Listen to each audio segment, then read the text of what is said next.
Wahabi ini merusak, Wahabi ini maling, Wahabi itu kurang ajar, Wahabi itu setan alas, Wahabi itu ya macam-macam pokoknya. Kamu bilang begitu pahalanya sama dengan wiritan dan lebih afdal daripada wiritan. Pintu masuk terorisme adalah Wahabi dan Salafi. Wahabi dan Salafi itu ajarnya ekstrim, tekstual, harfiyah, lafziyah, puritisasi dalam rangka memurnikan Islam, maunya gitu, maunya ngakunya dalam rangka memurnikan Islam seperti zaman Rasulullah. Semua dianggap bid'ah, dianggap sesat kalau tidak seperti persis seperti zaman Rasulullah. Walaupun mereka naik mobil sih, bukan naik onta, tapi apapun yang kita lakukan kalau nggak seperti Rasulullah katanya bid'ah. Nah, kalau bid'ah berarti sesat, kalau sesat berarti neraka. Juga mereka mengharamkan maulid karena mereka tidak mau ada kerumunan masyarakat yang kemungkinan akan melakukan perlawanan terhadap kerajaan. Jadi semua fatwa dari ajaran-ajaran Salafi Wahabi ini adalah by order, sesuai pesanan. Kenapa orang sekarang sibuk dengan masalah jenggot? Kenapa mau sholat tidak menghadapkan kalbu? Untuk apa engkau berjenggot hatimu sombong? Katanya kalau sarung di bawah mata kaki terbebas dari sombong, tapi engkau malah tambah sombong. Bismillahirrahmanirrahim. Assalamualaikum warahmatullahi wabarakatuh. Alhamdulillah wassalatu wassalamu ala rasulillah amma ba'd. Sahabat muslim, Wahabi terdiri dari dua suku kata. Wahab yang artinya zat yang maha pemberi, yang merupakan salah satu asmaul husna, sedangkan I adalah huruf ya, nisbah kepada suatu golongan. Menggelari Wahabi sering digunakan ahli bid'ah untuk menyudutkan dakwah dan pemikiran yang diusung oleh Muhammad bin Abdul Wahab yang bertujuan untuk memurnikan tauhid, membasmi syirik, dan menghidupkan sunnah serta memadamkan bid'ah. Di samping itu, mereka juga menuduh Wahabi membenci sholawat Nabi, anti ziarah kubur, mengingkari karomah, menentang tradisi dan budaya, serampangan dalam berdalil, terkesan mendikte Allah, berpandangan sekuler dengan membagi bid'ah menjadi dua, yaitu bid'ah agama yang dilarang dan terkait dengan bid'ah dunia yang boleh. Juga dituduh mendoktrin pengikutnya dengan menganggap selain mereka adalah sesat. Mereka juga dituduh membakar ribuan kitab ulama, menyebarkan sistem negara Wahabi bernama khilafah. Nah, untuk yang ini, tonton video saya Kiai Muzakir. Mudah mengharamkan dan membid'ahkan amalan orang lain, memecah belah ukhuwah Islamiyah, mengajak umat kepada kemunduran, dan membuat mazhab baru. Kesimpulannya, gelar Wahabi berasal dari lawan dan pembenci Muhammad bin Abdul Wahab, sehingga Wahabi bukan gelar resmi yang ditetapkan oleh Muhammad bin Abdul Wahab dan para loyalisnya. Target utama musuh Islam memberi gelar Wahabi adalah untuk menakut-nakuti agar umat Islam tidak terpengaruh dengan dakwah tauhid dan sunnah yang didakwahkan oleh Muhammad bin Abdul Wahab, hingga membuat tokoh ahli bid'ah dengan mudah memojokkan para da'i yang mengajak kepada tauhid dan pemurnian Islam. Nah, sahabat muslim, sebenarnya ada kekeliruan secara bahasa. Seharusnya Wahabi digelari gelar Muhammadi atau Muhammadiyah. Pasalnya, nama tokohnya bukan Wahab, tetapi Muhammad. Karena itu, gelar Wahabi jelas tidak sesuai dengan nama tokohnya, yaitu Muhammad. Padahal, para pendukung Ibnu Abdul Wahab dikenal di Jazirah Arab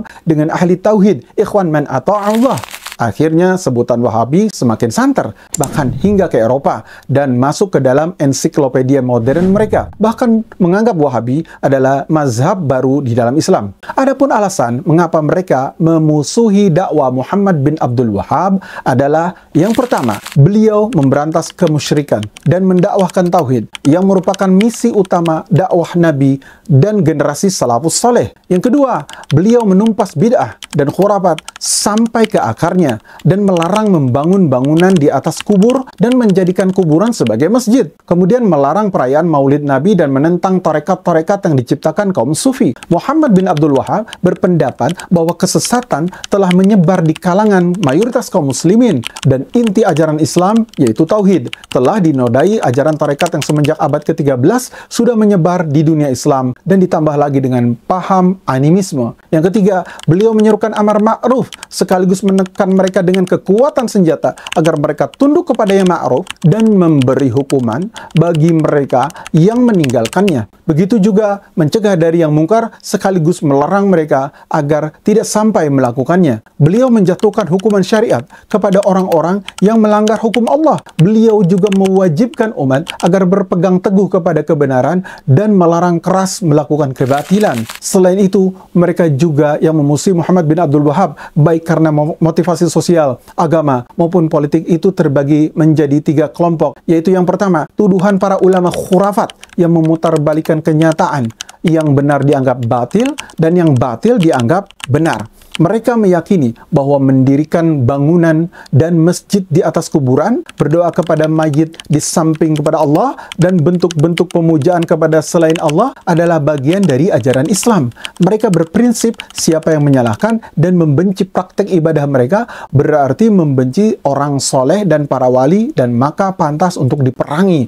Yang kedua, mereka kelompok orang yang berilmu namun tidak mengerti tentang Muhammad bin Abdul Wahab yang sebenarnya dan tidak mengenal dakwah yang hak yang dibawa olehnya. Mereka hanya membeo dan membenarkan kabar burung yang disebarkan para penganut aliran sesat yang tidak senang Islam akan kembali berjaya, sehingga mereka mencela beliau dan dakwahnya, serta sangat antipati terhadap semua yang berbau Wahabi. Yang ketiga, kelompok yang takut kehilangan pengaruh, kedudukan, dan popularitas. Mereka memusuhi dakwah karena takut kepentingan dan kesesatan mereka terusik. Maka mereka sangat khawatir terhadap pengaruh dakwah tauhid yang masuk ke wilayah mereka dan akan menumbangkan proyek raksasa yang mereka bangun siang dan malam dengan modal kebid'ahan dan juga kesesatan. Nah, sahabat muslim, sebenarnya dakwah Muhammad bin Abdul Wahab adalah proses kelanjutan dari dakwah Rasulullah SAW, para sahabat, para tabi'in, dan para imam sunnah seperti Abu Hanifah, Malik bin Anas, Asy-Syafi'i,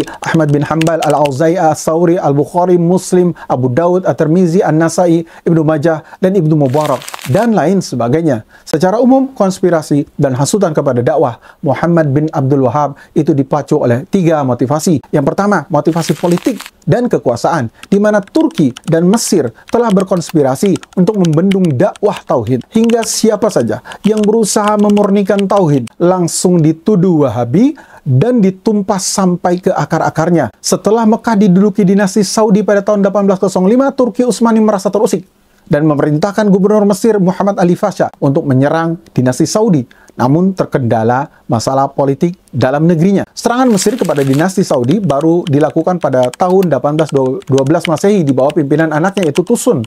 Bala tentaranya terdiri dari orang Turki, orang Mesir, Suriah, dan ada sebagian dari Afrika Utara, dan mereka kemudian disambut oleh tentara Saudi di bawah pimpinan Abdullah bin Saud bin Madian yang berhasil mematahkan serangan itu.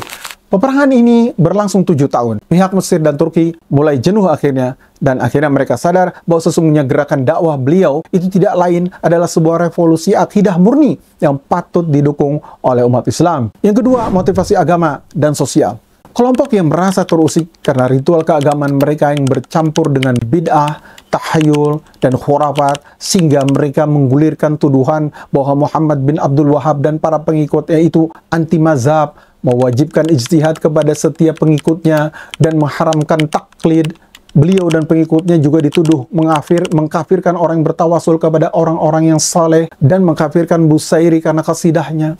Dan juga kemudian beliau dan para pengikutnya itu dituduh hendak menghancurkan kubah Rasulullah SAW dan Ka'bah, bahkan dituduh melarang ziarah kubur dan tidak menghormati Rasul, tidak menghargai para ulama, mengingkari orang saleh yang justru orang saleh dianggap memiliki makam, mengingkari karomah dan syafaat Nabi, dituduh mengharamkan ziarah kuburan Nabi, kuburan orang-orang soleh, dan kuburan para wali. Bahkan beliau dituduh mengkafirkan setiap muslim yang tidak sepaham dengan mereka. Beliau dituduh tidak menghargai karya para ulama dan bahkan menyuruh para pengikutnya untuk membakar kitab-kitab para ulama seperti kitab Dalail Khairat, kemudian mengharamkan membaca kitab berjanji diba Maulid Nabi, dan melarang sholawat kepada Nabi. Dan ketiga, motivasi penjajahan. Kaum imperialisme sadar bahwa dakwah salafiyah itu menjadi batu sandungan terberat hingga mereka menempuh 3 langkah politik. Yang pertama, politik belah bambu, kemudian politik kekerasan, dan politik asosiasi untuk menjaga kepentingan. Mereka berusaha menyebarkan isu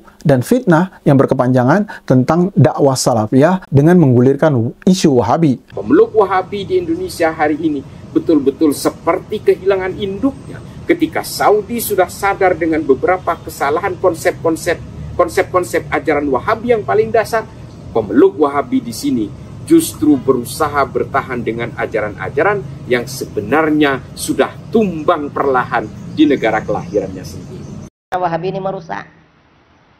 Wahabi ini maling.